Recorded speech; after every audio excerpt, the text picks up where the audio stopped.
ನಟ ದರ್ಶನ್ ಅಂಡ್ ಗ್ಯಾಂಗ್ನಿಂದ ರೇಣುಕಾಸ್ವಾಮಿ ಕೊಲೆ ಪ್ರಕರಣದಲ್ಲಿ ಪೊಲೀಸರಿಗೆ ಈಗ ಮತ್ತಷ್ಟು ಅನುಮಾನಗಳು ಶುರುವಾಗಿದೆ. ಏನಂತಂದ್ರೆ ಈ ಒಂದು ಪ್ರಕರಣದಲ್ಲಿ ಸಾಕ್ಷಿಗಳನ್ನ ನಾಶ ಮಾಡೋದಕ್ಕೆ ಕೆಲವು ನುರಿತ ತಜ್ಞರನ್ನ ಬಳಸ್ಕೊಳ್ಳಲಾಗಿತ್ತ ಒಂದು ಅನುಮಾನ ಪೊಲೀಸರಿಗೆ ಬಂದಿರತಕ್ಕಂಥದ್ದು. ಇದಕ್ಕೆ ಪ್ರಮುಖ ಕಾರಣ ಏನಂತಂದ್ರೆ ಏನು ಈ ಒಂದು ಪ್ರಕರಣದಲ್ಲಿ CCTVಯ ಒಂದು DVRಗಳನ್ನು ಪೊಲೀಸರು ವಶಪಡಿಸ್ಕೊಂಡಿದ್ರು. ನೀವು ನೋಡ್ತಾ ಇರ್ಬೋದು, ದರ್ಶನ್ ಅವರ ಮನೆ ಬಳಿ 2 CCTVಗಳಿದ್ದಾವೆ. ಅದೇ ರೀತಿ ಪವಿತ್ರ ಗೌಡ ಮನೆ ಬಳಿ ಇರ್ತಕ್ಕಂಥ CCTVಗಳು, ಜೊತೆಗೆ ಪ್ರದೋಷ್ ಮನೆ ಬಳಿ ಇರ್ತಕ್ಕಂಥ CCTVಗಳ DVRಗಳನ್ನು ಈ ಒಂದು ಪ್ರಕರಣದಲ್ಲಿ ಪೊಲೀಸರು ವಶಪಡಿಸಿಕೊಂಡು ಇದರಲ್ಲಿರ್ತಕ್ಕಂಥ ಡಾಟಾವನ್ನು ರಿಟ್ರೀವ್ ಮಾಡೋದಕ್ಕೆ FSLಗೆ ಕಳಿಸಿದ್ರು. ಆದರೆ ಈಗ ಪೊಲೀಸ್ ಇಲಾಖೆಯಿಂದ ಸಿಗ್ತಾ ಇರೋ ಮಾಹಿತಿ ಪ್ರಕಾರ ಈ ಒಂದು ಡೇಟಾವನ್ನು ರಿಟ್ರೀವ್ ಮಾಡೋದು ಅಷ್ಟು ಸುಲಭವಾಗಿ ಆಗ್ತಾ ಇಲ್ಲ ಅನ್ನೋ ಮಾಹಿತಿ ಪೊಲೀಸ್ ವಲಯದಿಂದ ಸಿಗ್ತಾ ಇರ್ತಕ್ಕಂಥದ್ದು.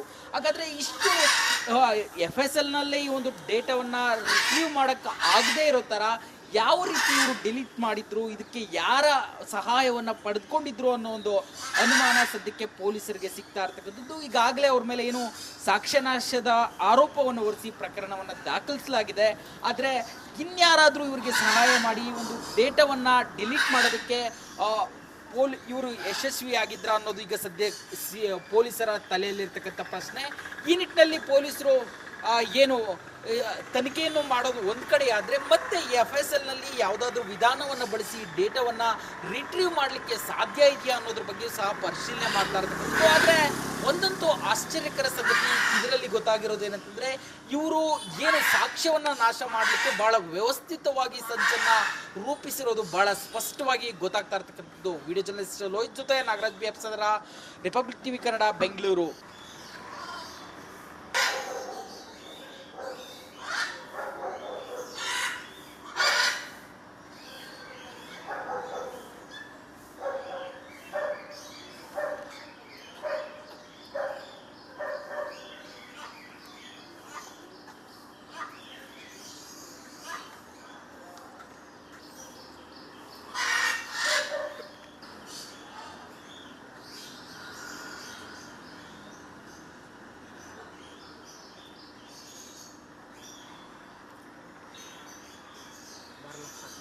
ಬನ್ನಿ ಸಿರಣ್ಣ.